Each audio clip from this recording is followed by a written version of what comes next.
All right, Herb Stratford, KMSB, KOLD, Tucson, Arizona. Good morning, Paul. Tucson, how you doing, buddy? I'm doing good. Nice to see you. So let me start with this. This one has it all. I mean, it's got Rhett and Paul. It's got Peter directing. You've got Mark. You've got Sasha. You've got Molly. When this all came together, were you just sort of pinching yourself?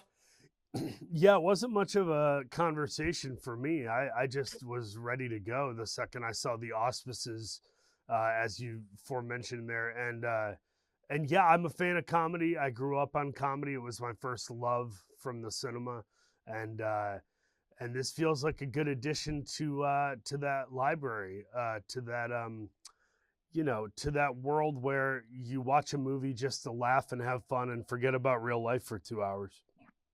Yeah, no, and we all definitely need that for sure. There's a lot of great moments in this film, but I have to tell you right now, you have my all-time favorite karaoke moment on screen. Um, and we're not going to ruin anything for anybody who hasn't seen it, but I don't know how you kept a straight face because that was just we were dying. I don't know how Mark kept a straight face. Yeah, I was where Mark's character is kind of begrudging the moment. I get overly into it, and I think years of doing karaoke that's what helped me out in that moment because as we all know, karaoke is about commitment. So It you got to go definitely the whole is. way. It definitely is. Well, let's talk about I mean, I really feel like, and maybe this was just acting because you're an actor, but I felt like there was some really strong, believable sort of buddy vibes going on between you and Mark, much in a way like, Farley and Spade and, just sort of these classic, duos. And did you guys connect right away? Yeah, so Mark and I had met over Zoom during COVID. We had like a general meeting, and we just hit it off. We're both very spiritual. We look at the world a similar way. We're both ambitious. We're family men, so we had a lot to bond on. And he just FaceTimed me one day when I was at an airport. I was going to or from a job, and he said, "Hey, I got this movie," and he told me about it, and he said there have been some names pitched to me of which are good people, but I feel like you're the guy. Like we'll have chemistry because we know each other, and we could have a lot of fun. So I said, I was super flattered and excited to read it. I think I read it that day immediately, the script, and yeah, when I watched the film, I've seen it once all the way through, and when I watched it, I really felt like these guys had a real dynamic and chemistry. That you felt like they knew each other.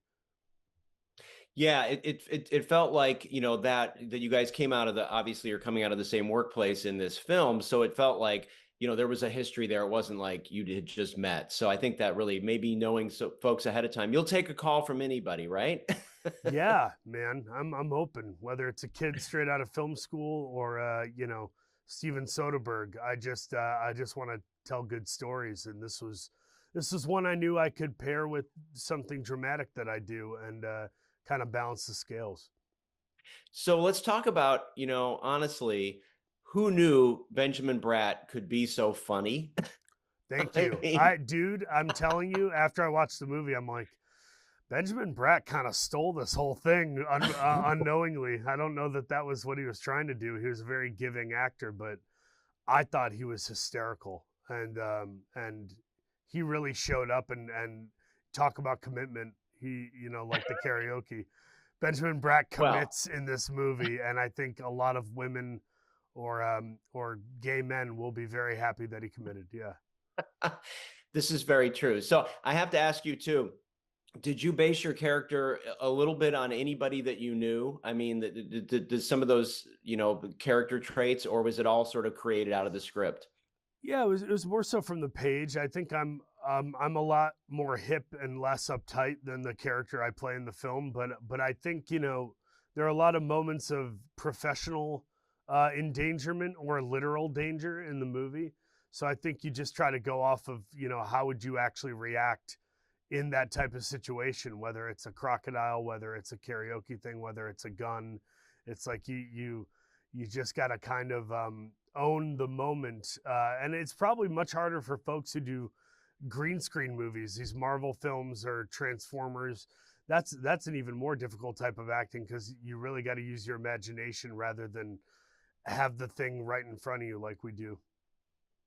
Well, congratulations. It's a wild ride. I think it's going to be something people come back to again and again. So thank you for being with us. Oh man, thank you. Give my love to Tucson.